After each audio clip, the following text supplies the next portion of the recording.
Hi everybody, happy Friday. We are in a little bit going to take our quiz today on simplifying algebraic fractions and multiplying algebraic fractions. But before we get into that, we're going to do a really quick lesson on dividing. And I'll tell you, dividing uses a lot of the same skills that we already have. And before we get into that, at the very top today, I'm going to do one of those quick review questions. And again, this will be a nice recap for what we have coming up on today's quiz anyway.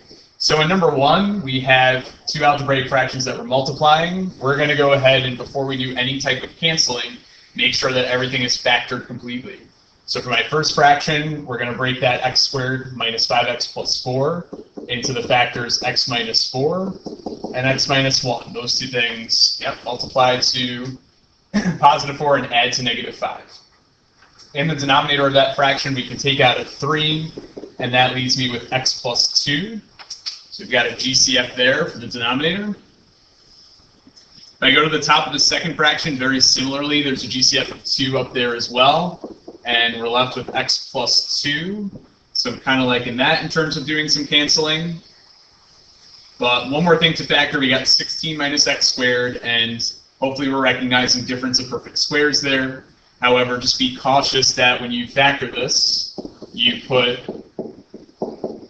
the variable second, since it's listed second in that expression. So that would be 4 minus x times 4 plus x. So from there, now we can do some canceling, right? The x plus 2 and the x plus 2 cancel top to bottom. And let's see, do we have anything else that cancels? I believe we can do a little bit more because we have x minus 4 and 4 minus x, but that is that special case, right? So special case when the signs are switched, and you're doing subtraction if those terms are switched, that's when you have that negative 1 left over. Okay. And I believe that's all the canceling I can do. So if I look at what's left on top, we have that negative 1, the 2, and the x minus 1. I might write that all together as negative 2 times x minus 1. Okay, at the end, you're supposed to multiply all those leftover pieces together. On the bottom, we have 3 times the quantity 4 plus x. And there's nothing saying that we have to distribute those values in, so that is my final answer for number 1.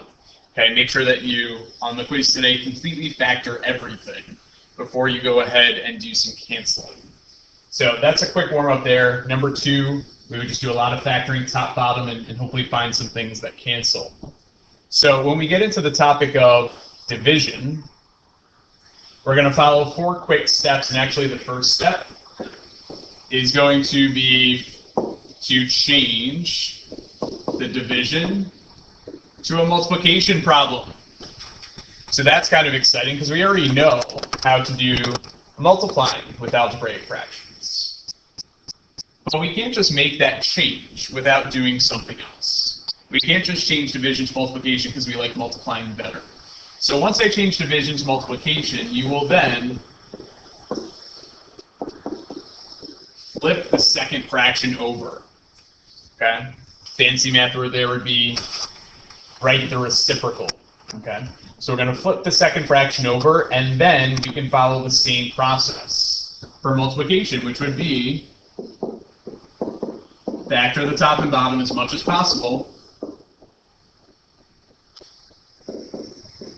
And then finally, reduce and cancel as much as possible. So to give you guys another couple seconds here to fill that in, we're going to change division to multiplication. We're going to then flip that second fraction and then follow the same exact process that we did up above. Factor, and then reduce and or cancel where appropriate. So if I take a look at something like number 1, the very first thing I'm going to do in number 1 is I'm going to rewrite this first fraction. And then when I change from division to multiplication, the only thing I have to consider is that I have to flip the second fraction. So now I'm multiplying by 6x over 6x minus 9. Okay. Once you flip it, now we're going to do exactly like we did before and yesterday. We're going to take out some GCFs, it looks like. So I can take out a 2 on the top of the first fraction to get 2x minus 3 left. X cubed on the bottom, there's not much there to factor. For the second fraction, there's not really much to do with 6x. But on the bottom, I can take out a 3 from that. So if I take out a 3, I get 2x minus 3 left over. And now we want to cancel some things being common. So I see 2x minus 3 and 2x minus 3. Those cancel. I have an x up on the top of the second fraction, and I have x cubed. Remember, x cubed is really x times x times x down there. So I can take that x and cancel with one of the x's up here to now leave me with x squared down there. Okay, so again, this x is actually gone now because I canceled with one of the x's down here, but I still have x squared left over. We can do a little bit more simplifying because I know that 3 goes into this 6 twice. And I'm pretty sure that's all we can do. So now I have to really carefully look at, looks like a mess here, right? We got some leftovers. We have a 2 here, another 2 there. Those do not cancel, by the way. You can only cancel top to bottom. You cannot cancel top to top or bottom to bottom. Okay. And on the bottom, we just see this x squared term left over. So when all said and done, 2 times 2 on the top is 4. And then we had x squared left on the bottom. Final answer for that one is 4 divided by x squared. Okay. When you look at across at number 2 here, it doesn't even seem like we're dividing 2 fractions. But I'll tell you, to help you visualize this better, you can actually put the quantity that we're dividing by over 1. That's going to help us make a little bit more sense of this. So that when I follow the steps of, let's change to multiplication, okay, so keep the first fraction the same, we're going to multiply by the flipped version of the second fraction. So if I flip that over, we're now going to do some factoring. So the top here is x plus 1 times x minus 1. And I'm thinking that's actually the only thing I can see that is factorable. I think the tough thing about this one to get started was potentially the fact that it didn't really look like I had a second fraction up here.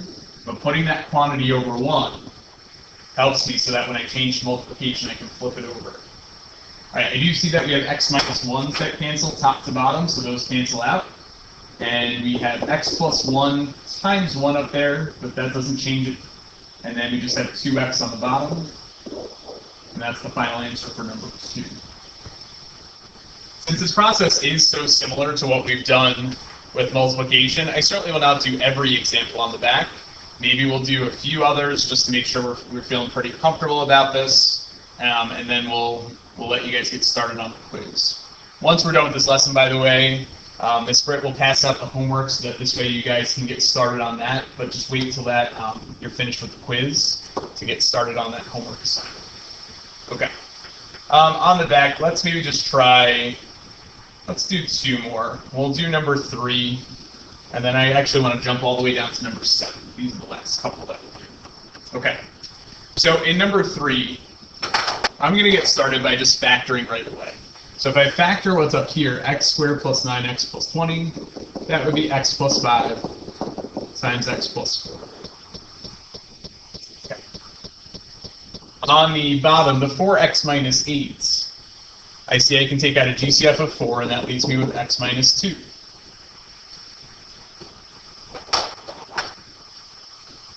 I know that to change division to multiplication means I have to flip that second fraction. I'm going to see if you guys feel comfortable with this next week, that when I flip that fraction, I'm not going to write it in its current state, I'm going to write it in its factored form. So what I mean by that is, I realize the x squared minus x minus 2 would go on top, but when I write that on the top of my second fraction, I'm going to write it already factored. So I'm going to write that as x minus 2 times x plus 1. And I realize that 6x plus 24 goes to the bottom, but I'm going to factor that by taking out a 6, and then putting that we have x plus 4 left. Okay, that makes math a little bit easier as far as not as much to write down. But once we have that, then we can cancel common factors. So I see the x plus 4s on top and bottom, those cancel. I see some x minus 2s that cancel. And I don't think anything else cancels out. So again, now at this point we multiply the leftovers. The top is x plus 5 times x plus 1. and the bottom is 4 times 6, which is 24.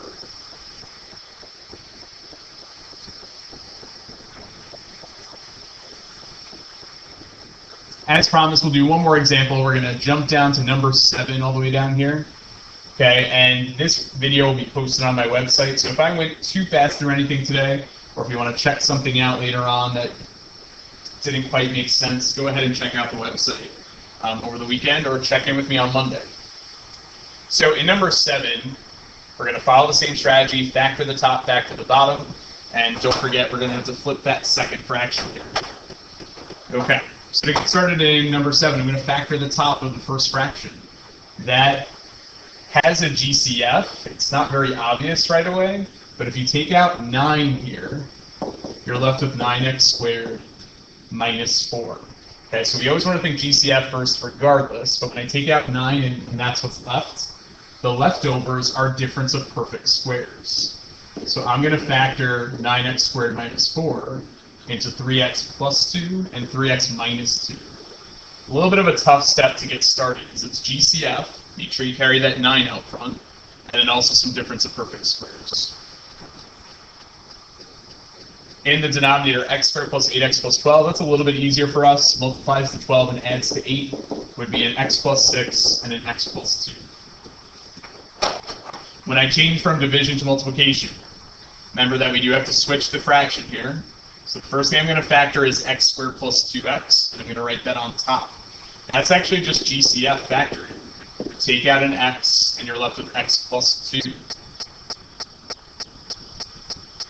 And then when I factor the top and write it on the bottom, we have 12 minus 18x. The GCF there is a 6. So when I take out a 6, the result is that you're left with 2 minus 3x. And now that everything's factored, we can cancel things in common. Got some x plus 2's that are going to go away here. And if you're paying really careful attention here, 3x minus 2 and 2 minus 3x, they're almost the same factor. But remember, when that order is switched for subtraction, that's when you're left with a negative 1 left over. I'm going to reduce one more thing. I don't know how obvious it is that we have a 9 here and a 6 here. And since 3 goes into both of those, we can cancel out that 9 and write a 3. Divide the 3 into the 6 to get a 2 down there. So, okay, let's kind of collect our thoughts here, see what we have left over. On the top, I see 3. I see a negative 1. I see an x. And we have the binomial 3x plus 2. So on the top, I'm going to multiply the 3, the negative 1, and the x to make that negative 3x. And I'm going to put that in front of 3x plus 2. Okay, that's what we have in the numerator. And again, these terms, the 3, the negative 1, the x, they got multiplied together. Multiplied by 3x plus 2. On the bottom, I just have this 2 here and the x plus 6 here. So I'm going to leave the 2 in front of the x plus 6. And I'm pretty confident that that's as far as we can go in terms of simplifying that fraction. So again, if you have any questions about this process at all, try the homework over the weekend, see how that goes, and then I'll check in with you on Monday, and hopefully we can find a good place to get some more practice with division. I hope you guys have a fantastic weekend. Good luck on the quiz today, and I'll check in with you all next week. See you guys.